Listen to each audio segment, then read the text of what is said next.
Pamela! Pamela, is that you?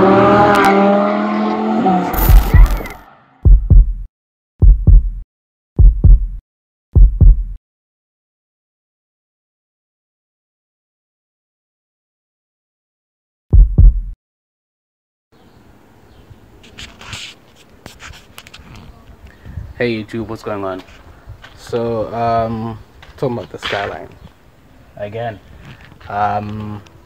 So we got a new throttle sensor. I got a new throttle sensor, and I put it on the car, then gave it a test run, and the car ran pretty well. Actually, it ran pretty well. So I was certainly entirely convinced that everything around the car was sorted out. And then came to the very next day, and in the car again, and then it started to misbehave again. So then again, that pointed back to the MAF airflow sensor, or the mass air sensor, being dead. So I previously posted a video on the Skyline forum on Facebook asking, you know, why the car behaved in such a manner, and they all pointed at the same thing that I obviously suspected, which was a MAF sensor as well as a throttle sensor. But then, seeing that I'd already changed the throttle sensor, I then posted another video to show them how the car was behaving now that I'd changed the throttle sensor. Obviously, all signs pointing to the MAF sensor. So when I posted up the video, I got a couple of comments, which from a couple of guys who said, obviously pointed out the throttle sensor as well as the MAF sensor being, you know, something that I need to check. Then one of the guys posted something which was very helpful. So what he said to me was, there's a way to open the MAF sensor. So what he said was the contacts to the plug. Let me show you. So what he said was this here contact, this there. Every now and then, the contacts that are inside here, if I can pull this out, if you can see these little wires. So those little wires in there, the wires that come to connect to this occasionally sort of disconnect or come out of contact. So he gave me a guide on how to go around reattaching them, so to speak.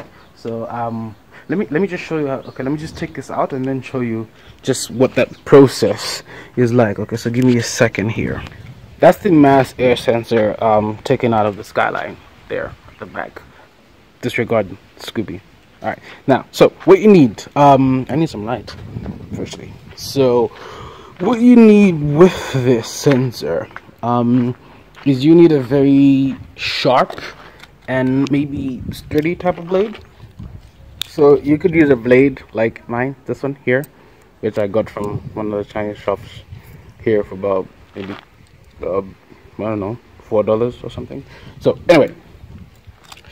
How it is simple. If I could just sit down here. So now around this here is a whole bunch of silicone, which ideally prevents, you know, like water or any other liquids going into place, and also it acts as a very good glue, so it holds everything together. Now, using your knife, you slowly and gently take out all the silicone in and around this top housing over there, especially if you have a MAF sensor like this one. So you slowly, carefully take out all the silicone in and around here, and using your very blade or any prying tool that is dirty enough, you slowly start to pick it up to take it out, like I'm doing so. Right? Now it's a bit difficult with one hand, but still. So once that pops out like that, you have that plate on the inside, which ideally looks to me like it attaches somewhere there. I'm not sure why it should attach there, because when I took this one out, it wasn't attached to anything and it didn't really make sense. So again, this slowly and gently take it out. Now when you take it out, you're going to expose everything that is inside our MAF sensor. Now, the things that are of interest to us are the wires that are coming to your plug connection here, which in our case are these plugs down there. Now I already went around and soldered that, so I mean I didn't really need to show you how to solder, but you could do that on your own. Let me see if I can move the light away. Okay, now, so what I did in the beginning, even before I soldered, was that I pushed each of these contacts back down there. You can see this wire coming out like so is attaching to a wire that's coming up. So what I did was push the contacts down there, then while it was still open, connected it back into the car and ran the car, and then the car was running normal. It could rave up and do everything like it should have done even in the first place.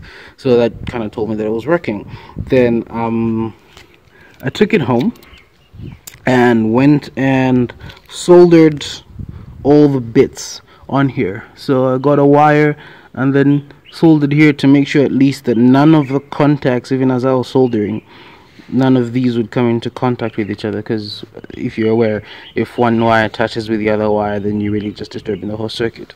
So then I soldered each wire out there to the next, to the next, to the next, as it should be.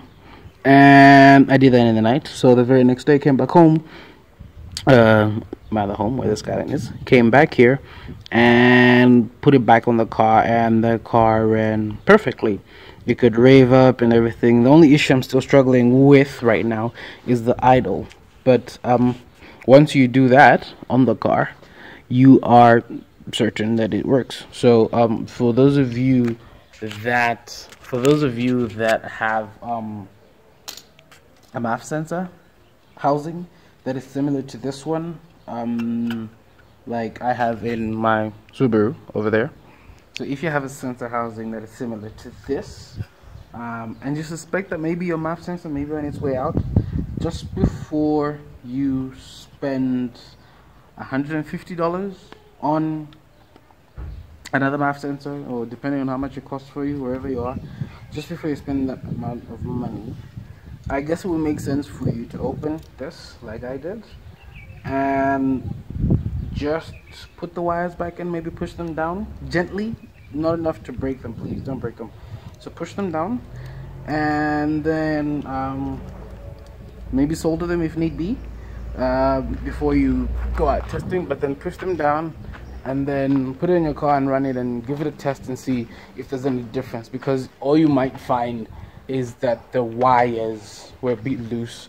That was why your car was behaving in the manner that it is. I'm not sure about the other type of sensors, the smaller ones, but if this is your type of airflow sensor, then you're in a good place, because in my Subaru I have a similar. Give me a second, let me see if I can pull that one out. Come over here, come here. Okay, alright, so even in my Subaru, this is the type of airflow sensor that I have on the car. So again, if you can see, the housing compared to the Skyline one isn't different. So again, you take out the silicone in and around there, and then push your contacts in, those that come to this side. So push your contacts in, and hopefully, if your car was misbehaving because of a messed up contact on the airflow sensor, that push in should be able to fix it and make your car run good again without having to spend over $100 to get the airflow sensor working again. So yeah, that was my quick and easy fix. Thank you to the Skyline Knowledge Firm, obviously, for help on that. At least I got the car running okay. Now I gotta deal with another issue on the car. There's a small leak coming out from the oil filter. I think it's the housing there, maybe the seal may be gone or something, so I need to take that out and investigate and see why it's leaking out, then put it back together. It's alive! Oh, it's alive! It's alive! It's alive! It's alive! Oh, in the name of God! Now I know it!